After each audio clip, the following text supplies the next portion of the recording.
Alguma vez você já se sentiu à beira do colapso, perguntando-se se tudo o que está vivendo faz algum sentido?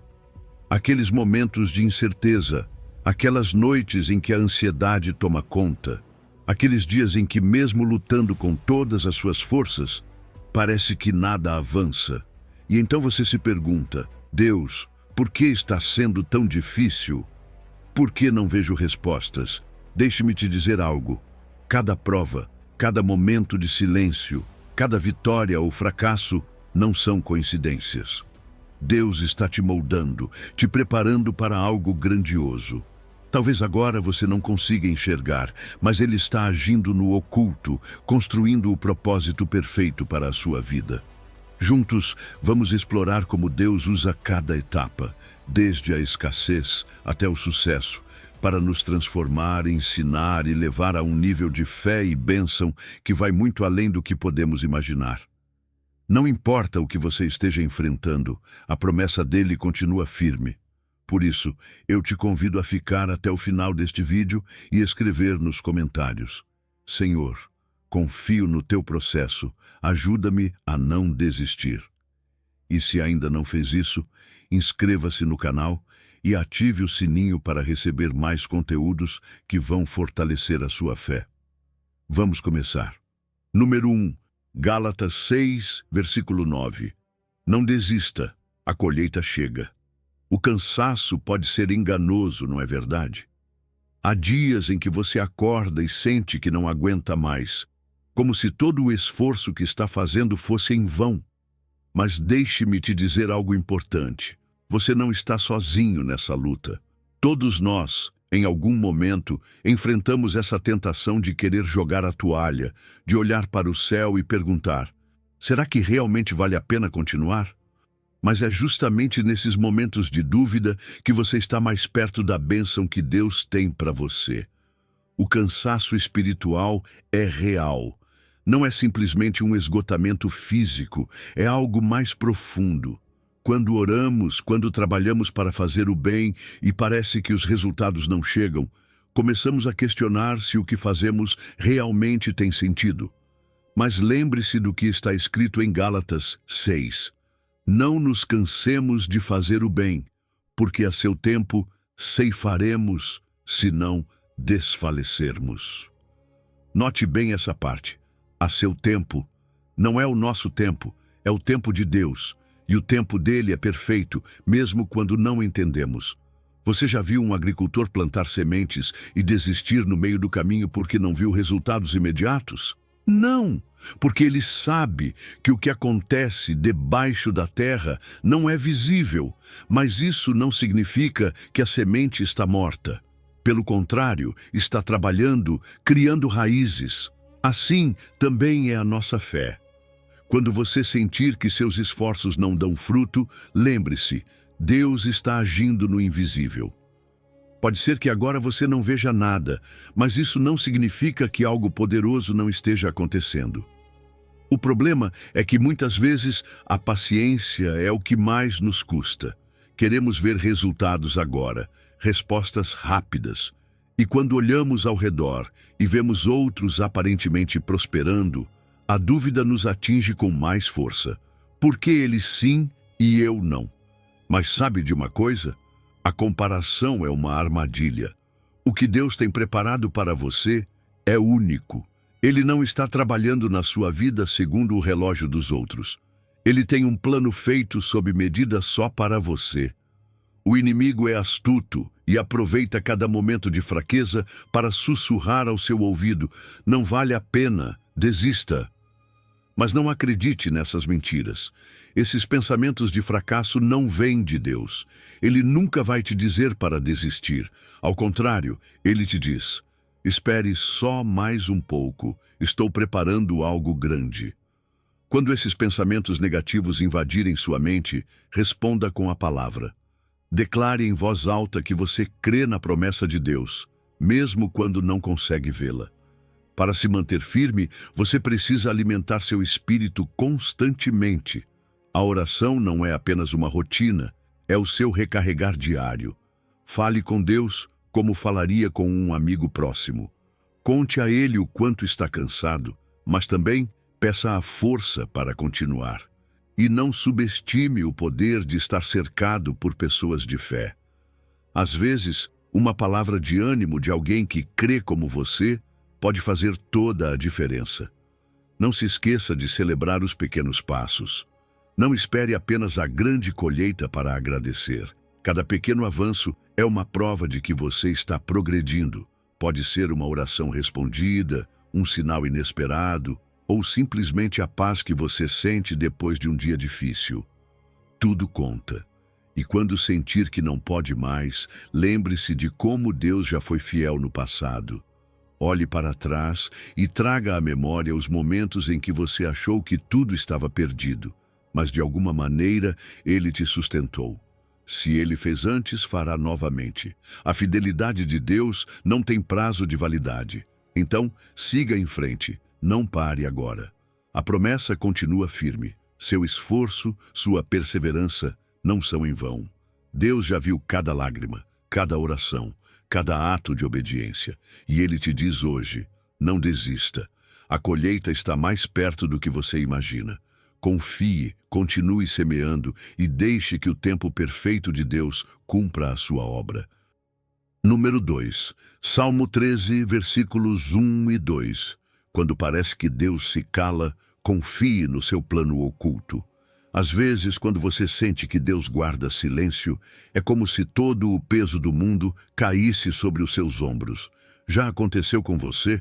Você ora, clama, busca respostas, mas o único retorno que recebe é o eco da sua própria voz. E então se pergunta, onde estás, Deus? O Senhor se esqueceu de mim? Não se culpe por pensar assim. Até mesmo os homens mais fiéis da Bíblia, como o rei Davi, enfrentaram essa mesma angústia. Ele expressou claramente no Salmo 13. Até quando, Senhor?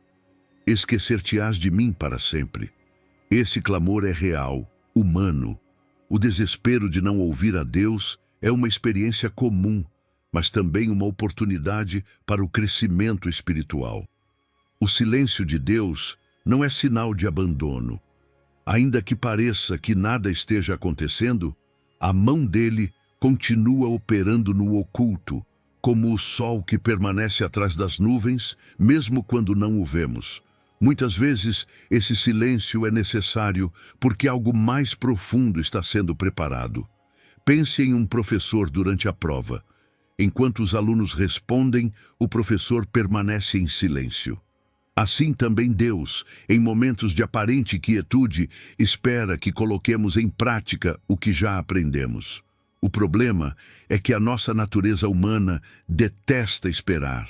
Queremos respostas imediatas, queremos sentir algo agora. Mas é nessa espera que a nossa fé é refinada. Deus não deseja que você viva apenas dependendo do que sente ou vê, mas que confie no que já sabe dele. O seu caráter e a sua fidelidade. São justamente os momentos de incerteza que fazem a fé crescer, quando deixamos de depender das emoções e passamos a depender da sua palavra. E não pense que o silêncio é castigo. Ao contrário, é um convite para uma relação mais profunda. Quando Deus se cala, o nosso espírito se inquieta e o buscamos com mais intensidade, como uma criança que perde de vista o pai no meio da multidão e o chama com desespero. Essa busca não é sinal de abandono, mas de dependência. A história de Abacuque é um grande exemplo. Ele não entendia o que Deus estava fazendo, mas, em vez de desistir, persistiu em fazer perguntas. Essa busca o levou a uma revelação ainda maior dos planos de Deus. E veja o exemplo de Davi. No mesmo Salmo 13, ele começa com uma queixa, cheio de dúvidas, mas termina dizendo: Eu, porém, confio na tua misericórdia. O meu coração se alegrará na tua salvação. A mesma boca que reclamava começa a louvar. Às vezes, em meio ao silêncio, não é a situação que muda, mas o nosso coração. E o que dizer de Jesus no Getsêmani? Ele também enfrentou o silêncio de Deus em um dos momentos mais angustiantes de sua vida. Mas em vez de se afastar, Ele se rendeu à vontade do Pai. Nos ensinou que a chave não é entender por que Deus se cala, mas confiar que o seu plano é bom. Por isso, quando sentir que Deus não responde, não deixe de orar. A oração é a sua conexão direta com Ele. Mesmo que não veja resultados imediatos, algo está acontecendo. E não se esqueça de louvar. O louvor tem poder transformador, muda a perspectiva, renova a esperança e te lembra quem é Deus. Além disso, busque o apoio de irmãos na fé. Conversar com alguém que já passou pelo mesmo pode trazer o consolo necessário para seguir em frente. Então, quando a sua alma gritar, "Até quando, Senhor?", lembre-se de que esse silêncio pode ser o prelúdio da maior obra que Deus fará na sua vida. Não desanime.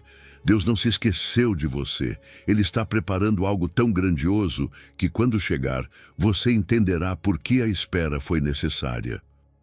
Número 3. Deuteronômio 4, versículo 2. Quando atravessas o deserto, Deus te ensina a depender somente dele. Às vezes sentimos que estamos caminhando por um deserto interminável. Não há sinais claros, não há caminhos definidos, apenas um sol ardente sobre nossas cabeças e a sensação de que estamos completamente sozinhos. Já aconteceu com você? Essa secura espiritual, essa falta de direção, é algo comum na vida do crente. É como se tivéssemos perdido o rumo. E a primeira pergunta que fazemos é: por que isso está acontecendo comigo? Mas deixe-me te dizer algo. Esse deserto não é castigo, é uma escola. Uma etapa em que Deus quer te ensinar lições que só podem ser aprendidas quando dependemos totalmente dele. Veja o que viveu o povo de Israel. Durante 40 anos, caminharam por um deserto cheio de provas, enfrentando incertezas a cada dia. Mas esse processo não foi um erro. Deus estava formando o seu povo. Em Deuteronômio 8 está escrito claramente: o deserto servia para provar o coração, para mostrar o que realmente havia dentro deles. Porque é fácil dizer que confiamos em Deus quando tudo vai bem. Mas é na escassez, na prova, que realmente descobrimos em quem colocamos a nossa confiança.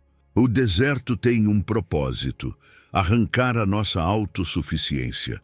Quando tudo o que conhecemos e em que confiamos desaparece, entendemos que sem Deus não temos nada. Assim como ele deu o maná a Israel, também proverá o que você precisa a cada dia. Mas não além disso. Por quê? Porque ele quer que você aprenda a confiar no pão de hoje e deixe de se preocupar com o amanhã. Quantas vezes você já se agarrou aos seus próprios planos, acreditando que poderia tudo? O deserto vem para lembrar que a sua força vem de Deus, não das suas habilidades. Como devemos responder então, quando estamos nesse processo? Primeiro, alimente o seu espírito com a palavra. O próprio Jesus, quando passou 40 dias no deserto e foi tentado pelo inimigo, não lutou com as suas próprias forças. Ele usou as Escrituras, porque quando tudo mais falha, a palavra permanece. Segundo, mantenha a humildade. O povo de Israel murmurava constantemente e essa atitude os atrasou. Não permita que a amargura ou o orgulho endureçam o seu coração. Aceite que o deserto é um lugar de formação, onde Deus está te preparando para algo muito maior. Veja o exemplo de Elias. Ele estava no deserto sozinho e desesperado, mas Deus lhe enviou alimento de forma sobrenatural, mostrando que até nos momentos mais escuros a sua provisão é real. Jesus, depois de vencer a tentação no deserto, saiu fortalecido e pronto para iniciar o seu ministério. Percebe? O deserto não é o fim, é o início de algo maior. Quando você sair dessa etapa, não esqueça o que Deus te ensinou. É fácil, quando chegamos à terra prometida, esquecer dos momentos em que fomos sustentados dia após dia. Mas essas lições são o fundamento da sua fé. Mantenha viva essa dependência, mesmo nos tempos de abundância. Além disso, a sua experiência não é só para você. Alguém mais está atravessando o próprio deserto e o seu testemunho pode ser a água que essa pessoa precisa para continuar. Então, se hoje você se sente seco, sem rumo, com o coração cansado, não se desespere. Deus não te abandonou. O deserto nunca é permanente. É um lugar de transformação, onde Deus está lapidando o seu caráter, a sua fé e a sua dependência. Mantenha-se firme, porque no fim do caminho há uma terra prometida esperando por você. E quando você chegar, vai entender que cada passo, cada prova e cada lágrima valeram a pena. Número 4. 2 aos Coríntios 12, versículo 9. Quando você chega ao limite, a graça de Deus começa. Há momentos na vida em que chegamos ao limite, não é verdade? Aquele ponto em que já não conseguimos mais, quando sentimos que as forças se esgotaram e que tudo o que tentamos simplesmente não funciona. É frustrante, desgastante e pode nos fazer sentir derrotados. Mas sabe de uma coisa? Esse limite não é o fim. É o lugar onde a graça de Deus começa. Em 2 aos Coríntios 12 está escrito: a minha graça te basta, porque o meu poder se aperfeiçoa na fraqueza. É como se Deus nos dissesse: quando você chega ao fim, eu apenas estou começando. O problema é que vivemos em uma cultura que repete o tempo todo que podemos com tudo, que não precisamos de ajuda, que ser forte é o único caminho. Mas essa autossuficiência pode se tornar uma armadilha. Negar a nossa fragilidade é negar a nossa humanidade. E quando negamos isso, atrasamos o momento em que Deus pode intervir. Não é fraqueza admitir que você não pode mais, é sabedoria. Porque quando reconhecemos os nossos limites, abrimos espaço para que Deus faça aquilo que nós não conseguimos. Veja o exemplo do apóstolo Paulo. Ele enfrentou uma espinha na carne, uma aflição da qual pediu para ser livre 3 vezes. Mas em vez de retirar o problema, Deus lhe disse: a minha graça te basta. Isso pode parecer duro, mas veja o que acontece depois. Paulo entendeu que a sua fraqueza não era um obstáculo, mas uma oportunidade para que o poder de Deus se manifestasse. Nem sempre se trata de Deus tirar o problema. Muitas vezes se trata de a sua graça ser suficiente para atravessá-lo. E essa graça não é um conceito abstrato, é real, é palpável. Nós a experimentamos quando nos rendemos de verdade, quando nos sentamos diante dele e dizemos: Deus, eu não posso mais, mas confio que tu podes. Essa oração honesta, sem máscaras, é o que ativa o seu poder em nós. Às vezes, essa graça chega por meio de outras pessoas. Pode ser um amigo que traz ânimo, uma oração inesperada, até mesmo um conselho sábio. Não rejeite a ajuda quando ela vier, porque muitas vezes Deus age através de quem está ao nosso redor. A fraqueza também nos torna humildes. Nos lembra que não somos invencíveis e nos abre os olhos para enxergar a dor do próximo. Quando passamos pelo fogo, aprendemos a ser mais compassivos. Já não julgamos as lutas dos outros, porque sabemos o que é estar no abismo. E nesse processo, a nossa fé se fortalece. Cada vez que vemos Deus agir na nossa fraqueza, a confiança nele cresce. E o mais bonito é que no fim da prova, quando olhamos para trás, percebemos que aquilo que achávamos que nos destruiria se tornou o cenário perfeito para Deus mostrar o seu poder. A queixa se transforma em louvor, porque entendemos que a fraqueza nos aproximou ainda mais dele. O limite se transforma em altar, onde declaramos: aqui, onde eu não podia, Deus fez possível. Quando experimentamos essa vitória em Cristo, estamos prontos para novos desafios. Passamos a saber que não importa o que venha, a mesma graça que nos sustentou antes nos sustentará outra vez. Por isso, não tema as suas limitações. Elas não são o fim do caminho, são o início do plano perfeito de Deus para manifestar a sua glória na sua vida. Não desista agora. Na sua fraqueza, Deus está trabalhando. O que hoje parece obstáculo, amanhã será testemunho da sua fidelidade. Número 5. Segunda aos Coríntios 4, versículos 8 e 9. Atribulados, mas não destruídos. A fortaleza de Deus em meio ao caos. A vida, às vezes, parece uma batalha constante, não é? Um dia tudo está bem, e no seguinte parece que tudo se desmorona. A ansiedade, o estresse, os problemas familiares ou financeiros começam a se acumular até que você se pergunta: quanto mais eu consigo suportar? Mas saiba de uma coisa, você não está sozinho. Até mesmo o apóstolo Paulo, com toda a sua fé e entrega, reconheceu ter estado atribulado em tudo, mas não angustiado, perplexo, mas não desesperado, perseguido, mas não desamparado, abatido, mas não destruído. Isso nos lembra que passar por provas não significa que falhamos espiritualmente. Significa que somos humanos e que Deus está agindo em meio à nossa luta. O cansaço emocional pode nos paralisar. Há momentos em que o peso das dificuldades nos faz sentir que não conseguiremos seguir em frente, e é normal pensar: onde está Deus em tudo isso? Mas mesmo quando parece que tudo está perdido, Paulo nos mostra a diferença entre enfrentar tribulações e viver sem esperança. Podemos ser golpeados, mas não destruídos. Podemos cair, mas com Deus sempre há força para nos levantar. Porque quando acreditamos que chegamos ao fim, é aí que o poder de Deus entra em ação. Muitas vezes, o inimigo tenta nos convencer de que a desesperança é a única saída. Quando o cenário é escuro e as respostas parecem distantes, é fácil duvidar da bondade de Deus. Mas não deixe que esses pensamentos dominem o seu coração. Em Filipenses 4, somos convidados a entregar as nossas ansiedades a Deus em oração. Você não precisa de palavras perfeitas, apenas abra o coração e solte esse peso. Deus não apenas ouve, Ele também age. A oração é mais do que uma rotina, é um refúgio onde encontramos paz, mesmo quando as circunstâncias não mudam de imediato. E a palavra de Deus é outra ferramenta poderosa.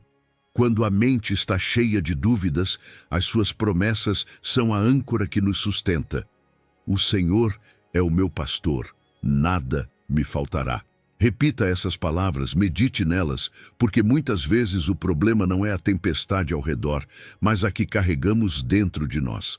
Para acalmar essa tempestade interior, precisamos de algo mais forte que as nossas emoções. Precisamos da verdade de Deus.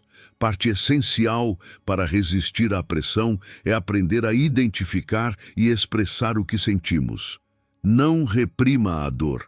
Fale com Deus em oração e, se possível, busque aconselhamento ou compartilhe com amigos de fé. Você não foi chamado para carregar esse peso sozinho. Deus colocou pessoas ao seu redor para te ajudar a encontrar forças quando você se sentir fraco. Também é importante aprender a descansar. O próprio Jesus se afastava das multidões para orar e descansar. Se ele, sendo o Filho de Deus, precisava de momentos de quietude, por que nós não precisaríamos? O descanso não é apenas físico, muitas vezes é mental. Desligar-se das preocupações e focar nas bênçãos que já temos. A gratidão pode parecer algo pequeno, mas transforma a nossa perspectiva. Quando agradecemos pelo que Deus já fez, a nossa fé se fortalece para crer no que Ele ainda fará. E o mais belo de tudo é que a sua luta não é o fim. Paulo nos ensina que as provas não têm a última palavra. Deus pode transformar o seu momento de maior angústia em um testemunho capaz de inspirar outras pessoas. Cada vez que você se levanta depois de uma queda, mostra que Deus é mais forte do que qualquer adversidade. Isso não apenas fortalece você, mas também pode ser a luz que alguém precisa para sair da própria escuridão. Portanto, mesmo que hoje você se sinta abatido, lembre-se disso. Você não está destruído. Deus não te abandonou. Ele está preparando um propósito maior através dessa prova. Confie, siga em frente e lembre-se, cada passo dado te aproxima da vitória. Não desista. O que hoje é dor, amanhã será o testemunho de como Deus te sustentou em meio ao caos e te conduziu à paz. Número 6. Salmo 37, versículo 25. Deus jamais abandona os seus. A escassez é uma prova que pode nos atingir a qualquer momento. Às vezes, é a falta de dinheiro para suprir o básico. Outras vezes, é o vazio emocional, aquele sentimento de que algo nos falta por dentro.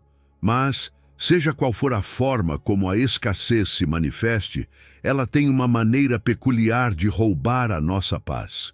Faz-nos pensar: Deus ainda está aqui ou me deixou sozinho nessa luta? Mas deixe-me te dizer algo importante. O próprio Davi, o homem segundo o coração de Deus, escreveu no Salmo 37: Fui moço e agora sou velho, mas nunca vi o justo desamparado, nem a sua descendência a mendigar o pão. Essas não são apenas palavras bonitas, mas uma declaração de fé baseada em experiência real. Todos enfrentamos momentos em que os recursos parecem não ser suficientes. E é nesses momentos que a tentação da angústia se torna forte. Você começa a se perguntar se essa situação vai terminar, se Deus realmente proverá. Mas é justamente aí que você precisa se lembrar de algo. A fidelidade de Deus não depende das circunstâncias. Ele não se limita ao que você vê hoje. A promessa dele é firme. E ainda que a escassez queira te fazer pensar que você está sozinho, a mão dele continua estendida. Davi não disse que os justos nunca passariam por dificuldades, mas afirmou que Deus jamais os deixaria desamparados. Essa é a diferença. Podemos passar por tempos difíceis, mas nunca estaremos sozinhos. E à medida que os anos passam, acumulamos experiências que nos mostram repetidas vezes como Deus provê. Talvez ele já tenha feito isso de maneiras inesperadas. Um amigo que apareceu na hora certa, uma oportunidade que você não havia previsto, ou até mesmo uma paz sobrenatural que te sustentou para seguir em frente. Cada uma dessas experiências fortalece a nossa confiança de que, se Deus fez antes, ele fará novamente. Já se perguntou por que Deus permite que passemos pela escassez? Não é para nos castigar, mas para nos formar. É nesses momentos que aprendemos a valorizar o essencial, a soltar o que é superficial e a reconhecer que toda bênção vem dele. A dependência total em Deus não é formada na abundância, mas na necessidade. E isso também nos torna mais sensíveis à dor dos outros. Quando sabemos o que é viver a carência, a nossa compaixão desperta, e Deus pode nos usar para ser bênção na vida de alguém quando voltamos a prosperar.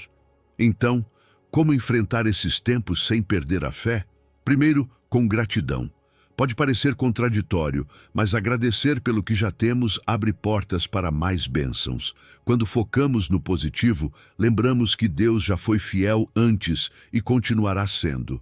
Segundo, evite a murmuração constante. Reclamar não só nos afasta de Deus, como também bloqueia a nossa mente para enxergar novas oportunidades. A generosidade em meio à escassez é outra chave poderosa. A Bíblia ensina que semear mesmo em tempos de necessidade é um ato de fé que Deus honra. Em 2 Coríntios 9, Paulo explica que quem semeia com generosidade também colherá com generosidade.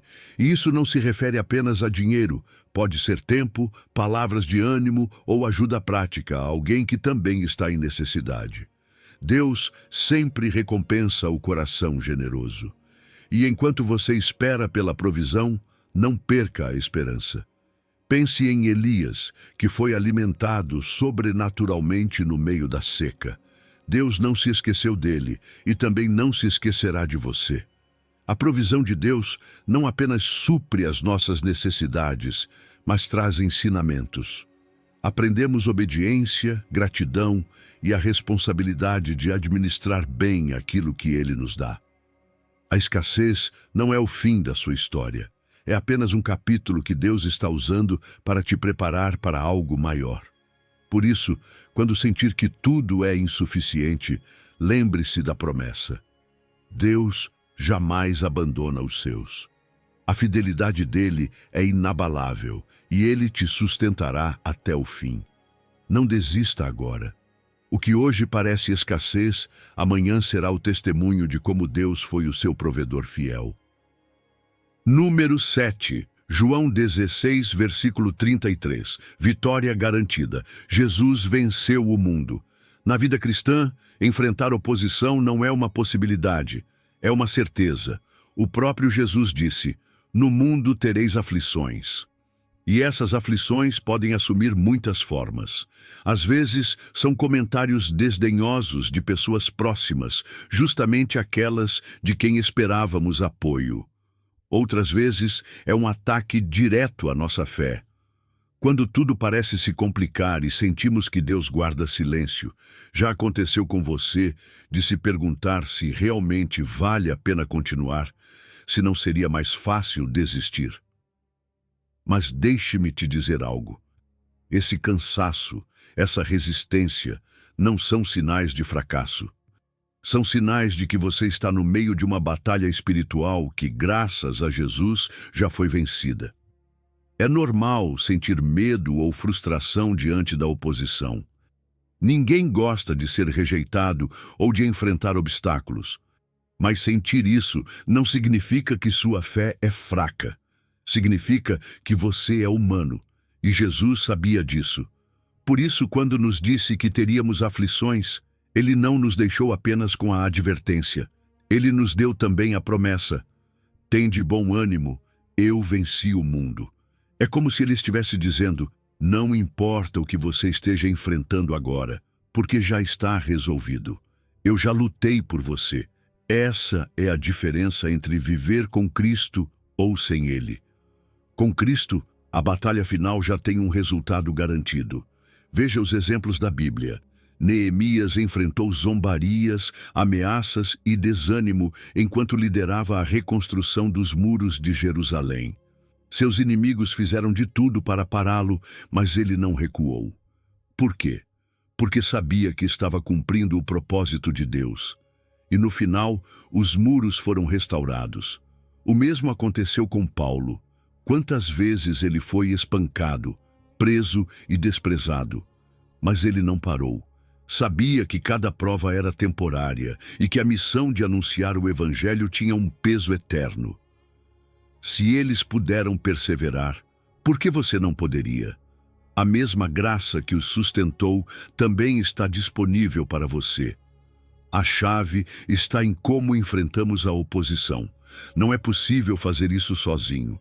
É necessário se apegar à palavra de Deus como a uma âncora em meio à tempestade, porque ela é. Quando você lê a Bíblia, lembra-se de quem você é e, o mais importante, de quem Deus é. Ele não é um espectador passivo. Ele está lutando as suas batalhas. A oração é sua arma secreta. Não é apenas desabafar diante de Deus, mas também receber forças que não vêm de você. Quando você ora, transforma a angústia em confiança. É uma troca divina. Você entrega a sua carga e Ele te dá a sua paz. Não subestime o poder de estar cercado por pessoas de fé. A comunidade é uma fonte incrível de força. Às vezes, quando você não tem forças para orar, alguém ora por você. Quando você não consegue enxergar uma saída, um amigo de fé pode te lembrar das promessas de Deus. Você não foi chamado para lutar sozinho. Juntos, somos mais fortes. E lembre-se, não se concentre apenas na luta do momento. Quando estamos no meio do problema, tudo parece enorme, mas Jesus nos convida a olhar além, a enxergar a vitória que já está assegurada. Esse problema que agora parece tão grande é temporário, não durará para sempre. O que é eterno é a vitória que Cristo já conquistou. Mantenha seus olhos nisso, porque quando você sabe que o final é bom, pode suportar qualquer coisa. E não esqueça, a sua perseverança é um testemunho.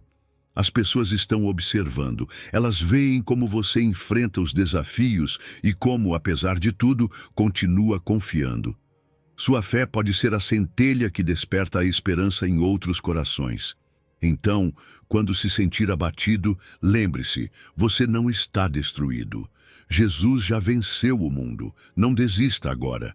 A vitória já está escrita e você faz parte dessa história de triunfo. Número 8. 1 de Pedro 2, versículo 23. Quando te ferem injustamente, Deus defende a tua causa. A injustiça dói. É como uma ferida profunda que não se fecha facilmente. Quando alguém te calunia, te trai ou te maltrata sem motivo, a primeira reação é a raiva, uma indignação que clama por justiça imediata. É natural querer responder, procurar uma forma de devolver o dano. Mas já parou para pensar se a vingança realmente traz paz? Muitas vezes, depois de agir no calor do momento, o que resta é apenas um vazio. É nesse ponto que Deus nos mostra outro caminho, o de confiar na sua justiça. O coração humano tem uma necessidade profunda de ser ouvido, de sentir que sua dor importa. E quando não encontramos essa resposta nas pessoas ou nas autoridades que esperávamos que nos defendessem, a frustração pode virar ressentimento. Esse é um terreno perigoso, porque o rancor não só fere o outro, mas também nos destrói por dentro. Jesus nos mostrou uma forma diferente de enfrentar a injustiça. Ele, sendo inocente, foi açoitado, insultado e crucificado, mas nunca respondeu com ódio, nunca lançou ameaças nem buscou vingança. Como conseguiu agir assim? Porque em vez de focar na dor imediata, entregou a sua causa àquele que julga com verdadeira justiça, Deus. Essa é a chave. Em 1 de Pedro 2, vemos que Jesus não tomou a justiça em suas próprias mãos, mas confiou no Pai. Não foi porque lhe faltasse poder para se defender. Ao contrário, ele poderia ter chamado legiões de anjos para destruir os seus agressores. Mas não o fez, porque sabia que a justiça de Deus é perfeita, infalível, não baseada em emoções ou impulsos, e ainda que pareça lenta, sempre chega no tempo certo. Confiar na justiça divina não é fácil, especialmente quando parece que os maus prosperam e os justos sofrem. Mas Deus vê cada lágrima, cada injustiça, nada passa despercebido diante dele. Talvez você não veja a justiça de imediato, mas a Bíblia garante que, cedo ou tarde, ela se manifestará. Quando depositamos nossa confiança nisso, deixamos de carregar o peso da ira e do desejo de vingança. Afinal, de que serve buscar vingança se no final perdemos a paz? Por isso, é essencial não cair na amargura. Leve o seu dor a Deus em oração. Não se cale, não reprima. Fale com ele com total honestidade. E, se necessário, busque alguém de confiança, um líder espiritual ou um amigo de fé, que possa orar com você e te orientar. Pratique também a mansidão. Às vezes, pensamos que ser manso é ser fraco, mas não é. Mansidão é força sob controle. É ter a capacidade de reagir com calma quando você teria motivos para reagir com ira. É poder dizer, eu poderia revidar com o mesmo mal, mas escolho não fazê-lo, porque confio em Deus. Agindo assim, você não apenas liberta o seu coração, mas também dá um testemunho poderoso. As pessoas percebem quando alguém reage de forma diferente à agressão, e é nesse momento que o seu comportamento reflete a Cristo. Quando você decide responder com paciência e amor, quando escolhe perdoar em vez de retribuir o mal, você mostra ao mundo o que o Evangelho realmente faz na vida de uma pessoa. E esse processo não é apenas para os outros, é também para você. Entregar a injustiça a Deus te liberta, permite que você avance sem que o rancor te paralise ou consuma. Porque a injustiça tem esse poder. Pode nos prender e nos fazer esquecer do propósito que Deus tem para nós. Mas quando confiamos nele, recuperamos a liberdade para seguir adiante. Por isso, se hoje você se sente ferido por alguma injustiça, lembre-se, Deus não é indiferente. Ele vê a sua dor e no tempo dele agirá. Não desanime nem permita que o rancor vença. Entregue a sua causa àquele que sempre julga com retidão. Ele te defenderá. E quando o fizer, será infinitamente melhor do que qualquer vingança que você poderia ter planejado por conta própria. Número 9, 1 de Reis, 19, versículo 4. Do isolamento à intimidade com Deus. A solidão pode ser devastadora. Há dias em que você sente que ninguém entende o que está passando, que todo o seu esforço foi em vão e que talvez seria mais fácil desistir. Foi assim que Elias se sentiu depois de ter visto o poder de Deus no Monte Carmelo, quando os falsos profetas de Baal foram derrotados. Ele fugiu para o deserto, não porque tivesse perdido a fé, mas porque o cansaço emocional e o medo o dominaram. Sentou-se debaixo de um arbusto e, com a alma quebrada, disse a Deus: Basta, Senhor, não o julgue. Acaso nós também não sentimos o mesmo em algum momento? Esse instante em que simplesmente não conseguimos mais. O problema da solidão é que ela nos faz sentir desamparados. Quando não temos alguém ao nosso lado para nos levantar ou apenas para nos ouvir, a mente se enche de pensamentos sombrios. Muitas vezes, esse isolamento pode ser involuntário. Outras vezes, somos nós mesmos que nos afastamos, acreditando que ninguém pode nos ajudar. Mas quero te lembrar de algo. Mesmo nesse lugar escuro, Deus não se foi. Na verdade, Ele está mais perto do que você imagina. Veja o que aconteceu com Elias. Ele estava exausto, desejando morrer. Mas, em meio à sua angústia, Deus não o repreendeu. Em vez disso, enviou um anjo para lhe trazer alimento e descanso, porque às vezes o que o seu espírito precisa não é de um sermão, mas de repouso. Depois de comer e dormir, Elias pôde ouvir a voz de Deus. E não foi no terremoto, nem no fogo, mas em um suave sussurro. Não é maravilhoso? Deus nem sempre fala com estrondos. Muitas vezes, Ele fala no silêncio, e é justamente na solidão que podemos ouvi-lo com mais clareza. Por isso, é tão importante aprender a valorizar esses momentos de quietude. O próprio Jesus buscava espaços de solidão para orar. Ele se afastava das multidões para recarregar o espírito e estar em comunhão com o Pai. A solidão nem sempre é ruim. Pode ser uma oportunidade para reorientarmos nossa vida, para perguntarmos: em que direção eu quero seguir? No entanto, também é necessário reconhecer quando esse isolamento está nos afetando de forma negativa. Se o desânimo é profundo e prolongado, se a tristeza não passa, não hesite em buscar ajuda. Deus pode falar com você na solidão, mas também pode trazer consolo através de outras pessoas. Uma forma de enfrentar a solidão com fé é nutrir a sua relação com Deus. Às vezes pensamos que precisamos nos sentir bem para nos aproximarmos dele, mas não é assim.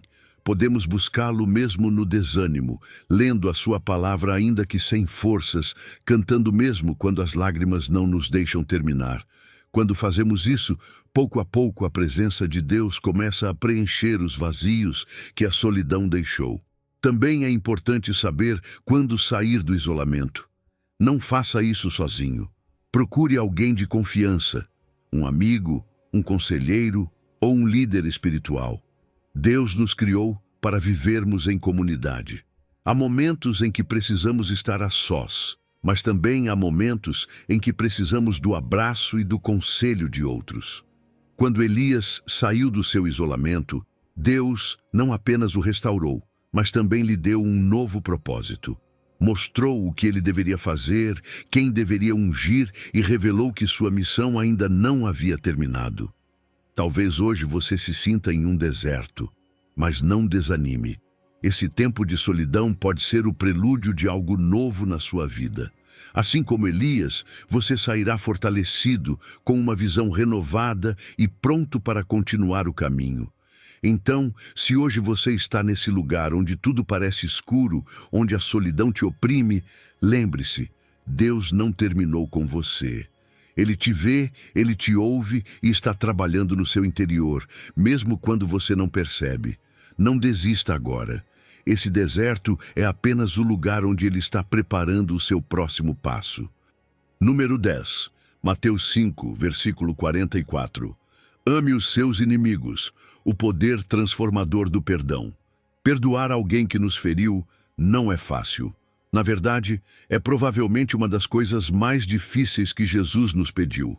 Quando alguém nos machuca, a reação natural é a raiva, o desejo de vingança, aquela sensação de que o outro deveria pagar pelo que fez. E isso é completamente humano.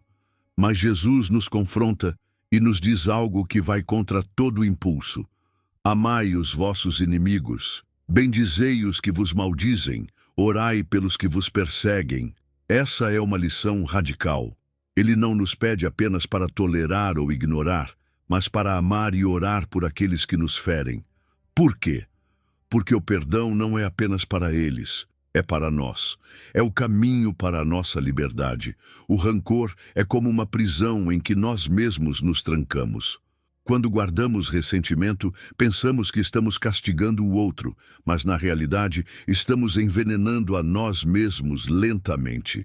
Esse ódio interior afeta nossa saúde emocional, espiritual e até física. Afasta-nos da paz que Deus deseja nos dar e atrapalha a nossa comunhão com Ele. Afinal, como podemos nos aproximar do Deus do perdão se o nosso coração está cheio de ódio? Jesus nos pede para perdoar não porque o outro merece, mas porque nós precisamos. O perdão é a chave que rompe o círculo vicioso da vingança. É dizer, isso termina aqui. Não vou permitir que essa ferida continue controlando a minha vida. Veja o exemplo de José. Seus próprios irmãos o venderam como escravo, traíram-no da pior forma. E mesmo assim, quando teve a oportunidade de se vingar, escolheu perdoá-los. Ele disse, vocês intentaram o mal contra mim, mas Deus o transformou em bem. Isso é perdão. Reconhecer que, embora o que nos fizeram tenha sido injusto, Deus pode usá-lo para um propósito maior. Outro exemplo é o próprio Jesus. Pregado na cruz, depois de ser espancado, humilhado e traído, ele orou pelos que o crucificavam. Pai, perdoa-lhes, porque não sabem o que fazem. Você consegue imaginar esse nível de amor? Esse é o padrão que ele nos deixou. O perdão nem sempre restaura a relação com o outro, mas sempre restaura o nosso coração. Ele nos permite soltar uma carga que carregamos por tanto tempo, e quando essa carga vai embora, o que chega é a paz. Perdoar não significa aprovar o que nos fizeram, mas decidir não deixar que isso controle a nossa vida. É uma escolha. Não espere sentir vontade para perdoar. Comece decidindo. Ore pela pessoa que te feriu. Peça a Deus para curar o seu coração e também transformar o dela. A oração pode não mudar a situação de imediato, mas muda a sua perspectiva. E cada vez que a dor voltar, escolha novamente perdoar. É um processo, mas um processo que vale a pena.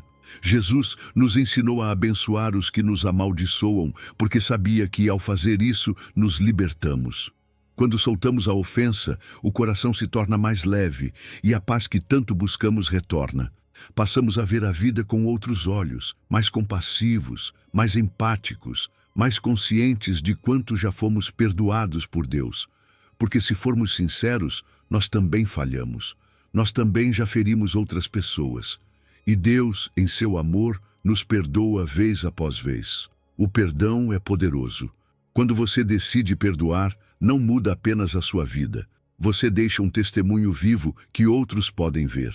As pessoas vão se perguntar, como alguém pode amar seu inimigo? Como pode escolher a paz em vez do rancor? E é aí que o Evangelho brilha. Seu ato de perdão é uma demonstração do poder transformador de Deus. Por isso, não desanime. O perdão pode ser doloroso, mas essa dor é temporária. Já a liberdade que ele traz é eterna. Ame os seus inimigos, ore por eles e deixe que Deus faça o resto. No final, você não estará apenas mais perto deles, mas também mais perto do coração de Deus. Número 11. Mateus 6, versículo 33. O valor eterno de buscar primeiro o reino de Deus. Vivemos em um mundo que constantemente nos diz que o sucesso está em acumular mais. Mais dinheiro, mais reconhecimento, mais conforto. Aprendemos a medir o nosso valor pelo que possuímos ou conquistamos, mas quantas vezes alcançamos algo que acreditávamos que nos faria felizes e depois de um tempo o vazio ainda permanece?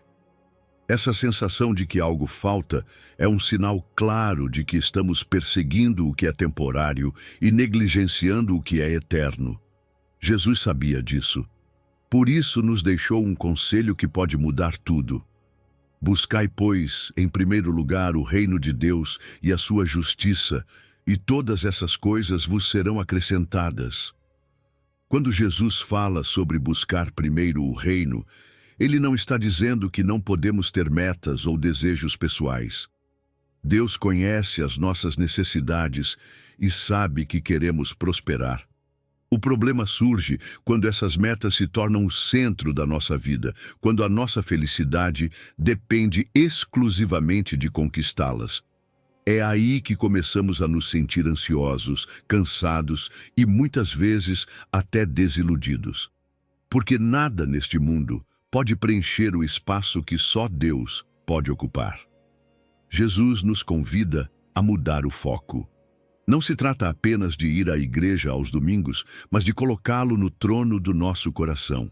Significa que nossas decisões, ações e até pensamentos devem estar alinhados com a vontade dele para nós. E qual é a promessa? Que ao fazermos isso, ele cuidará do resto. Ele não promete nos dar tudo o que desejamos, mas sim tudo o que realmente precisamos, de acordo com o seu plano perfeito. Paulo é um grande exemplo de alguém que mudou as suas prioridades. Antes de conhecer a Cristo, ele era um homem respeitado, com prestígio e reconhecimento no meio religioso. Mas depois de seu encontro com Jesus, tudo isso perdeu o valor. Em Filipenses 3, ele declara que considera tudo como lixo em comparação com a excelência de conhecer a Cristo. Ele deixou de perseguir a autojustificação para viver centrado em Jesus. Outro exemplo está em Maria, que se sentou aos pés de Jesus para ouvi-lo. Quando Marta reclamou, Jesus disse que Maria havia escolhido a melhor parte. Isso nos mostra algo essencial. Muitas vezes nos concentramos tanto nas atividades diárias que esquecemos o mais importante. Não que o prático não seja necessário, mas quando nossas prioridades estão desordenadas, o urgente toma o lugar do essencial. Então, como alinhar a nossa vida com Deus? Tudo começa com a comunhão diária. Dedicar tempo à oração e à meditação na sua palavra nos ajuda a reorientar nossas decisões. É como ajustar uma bússola. Todos os dias precisamos recalibrar o nosso rumo em direção ao reino. E não basta apenas orar, também devemos agir. Servir ao próximo, viver com integridade e buscar oportunidades para ser bênção são formas práticas de demonstrar que nossas prioridades mudaram. O fruto de uma vida centrada em Deus é evidente. Quando o colocamos em primeiro lugar, desaparece a ansiedade de querer controlar tudo. Já não vivemos obcecados em acumular ou conquistar mais, porque sabemos que Deus está no controle. A paz dele enche o nosso coração e essa paz se reflete em quem está ao nosso redor. A nossa vida se torna um testemunho vivo que inspira outros a buscarem a Deus. Não é fácil mudar prioridades, requer fé, disciplina e, às vezes, sacrifícios. Mas vale a pena. Porque quando reorganizamos a nossa vida e colocamos Deus em primeiro lugar, encontramos a plenitude que o mundo jamais poderá oferecer. Não desanime. Busque primeiro o reino e você verá como ele cuidará de cada detalhe, cumprindo o seu propósito na sua vida e te dando muito mais do que você poderia imaginar. Número 12. Lucas 16, versículo 10. Fiel no mínimo, um coração digno de confiança. Muitas vezes queremos pular diretamente para as grandes conquistas, aquele momento em que nossa vida parece ter propósito, reconhecimento ou influência. Almejamos o grande ministério, a grande oportunidade, a mudança visível que mostre que chegamos lá. Mas sabe de uma coisa? Deus não trabalha assim. Primeiro, ele prova o nosso coração no pequeno. Em Lucas 16 está escrito: quem é fiel no mínimo também é fiel no muito. Em outras palavras, se não conseguimos ser responsáveis no básico, como poderíamos lidar com algo maior? O problema é que costumamos subestimar as tarefas pequenas. Achamos que o cotidiano e o rotineiro não têm peso. Qual a importância de ser pontual no trabalho ou de cumprir com uma tarefa simples na igreja? Mas deixe-me te dizer, essas pequenas ações são o terreno onde Deus mede o nosso caráter. Se você é capaz de dar o seu melhor naquilo que ninguém mais vê, isso é um sinal de que está sendo preparado para o próximo nível. A vida cristã não se resume a grandes momentos, mas a demonstrar integridade e constância no simples. Veja Davi. Antes de ser rei de Israel, era apenas um pastor de ovelhas. Passava dias e noites cuidando de um rebanho que, para muitos, não significava nada. Mas foi nesse lugar, longe dos holofotes, que ele desenvolveu habilidades essenciais: coragem, paciência e dependência de Deus. Sua fidelidade no campo o preparou para enfrentar Golias e depois para governar uma nação. Se Davi tivesse desprezado aquela tarefa pequena, não estaria pronto para liderar Israel. O que parece pequeno aos nossos olhos muitas vezes é enorme aos olhos de Deus. Lembre-se também da viúva que ofertou 2 pequenas moedas no templo. Para o mundo, era insignificante, mas Jesus a elogiou porque ela deu com todo o coração. O que importa não é a quantidade, mas a fidelidade com que fazemos cada coisa. Quando agimos com amor, devoção e obediência, até as ações mais simples se tornam atos de adoração. E como desenvolver essa fidelidade no pouco? Primeiro, identifique as áreas que você costuma negligenciar. Tarefas rotineiras, favores simples, compromissos familiares. Não as veja como obrigações chatas, mas como oportunidades para demonstrar o seu compromisso com Deus. Se você serve na igreja até limpar uma sala ou ajudar em algo aparentemente mínimo, é uma forma de honrá-lo. E não faça buscando reconhecimento humano. Lembre-se, o seu verdadeiro Senhor é Deus. Ainda que ninguém perceba, Ele está vendo e preparando algo para você. A fidelidade no pouco nos ensina disciplina, constância e humildade. Ela nos prepara para enfrentar grandes desafios sem perder a essência de quem somos. Quando somos fiéis no pouco, aprendemos a depender de Deus em qualquer circunstância, seja grande ou pequena. Isso constrói uma base sólida, como uma casa bem firmada, capaz de resistir a qualquer tempestade. E o melhor de tudo, Deus recompensa essa fidelidade, não de forma imediata, mas no tempo perfeito. As portas se abrem para maiores responsabilidades, não porque buscamos reconhecimento, mas porque o nosso caráter mostra que podemos lidar com o que virá. O crescimento no reino de Deus é assim, passo a passo, sem saltar etapas, porque cada etapa tem um propósito. Então, não desanime se hoje a sua tarefa parece pequena ou insignificante. Ela não é. Cada coisa que você faz com amor, excelência e fidelidade está construindo algo muito maior do que você pode ver agora. Não desista. Continue sendo fiel, porque o que você faz em segredo será recompensado em público. Deus está te preparando para algo grande, e a sua constância no pouco é a chave para chegar lá. Número 13. 2 Timóteo 4, versículo 2. Prontos para pregar em todo o tempo. Às vezes pensamos que para servir a Deus precisamos estar na nossa melhor versão. Fortes, estáveis, sem problemas. Mas a realidade é que muitas vezes Deus nos chama justamente em meio às nossas lutas, quando estamos cansados, quebrados ou sem respostas claras. É nesses momentos que Ele mais precisa de nós, disponíveis. Porque o serviço a Deus não depende de circunstâncias perfeitas, mas da nossa disposição. Paulo deixou isso claro em 2 Timóteo 4. Prega a palavra, insta a tempo e fora de tempo. Isso significa que mesmo quando não temos vontade, quando o ambiente não é favorável ou quando sentimos que não podemos mais, Deus pode nos usar de maneiras surpreendentes. Existem momentos em que as provas parecem nos paralisar. Uma doença que desgasta, problemas financeiros que pesam, uma crise familiar que consome nossa energia emocional. Nessas horas é fácil pensar: como vou ajudar os outros se eu mesmo não consigo lidar com o que estou passando? Mas aqui está o ponto. Deus não espera que façamos com nossas próprias forças. Ele nos chama a depender do seu poder, não do nosso. Muitas vezes é justamente na nossa fraqueza que a glória dele se manifesta com mais intensidade. Paulo entendeu isso como ninguém. Preso, em meio ao sofrimento, escreveu cartas que até hoje transformam vidas. Ele não deixou que suas correntes físicas paralisassem o avanço do Evangelho, porque sabia de algo fundamental. A mensagem de Cristo é urgente.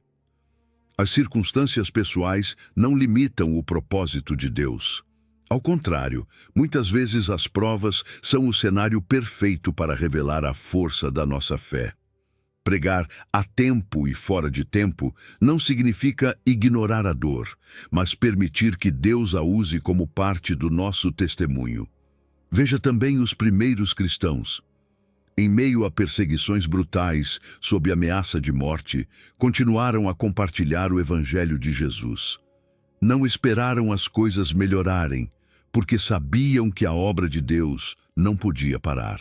Graças à sua fidelidade, o cristianismo se espalhou por todo o mundo.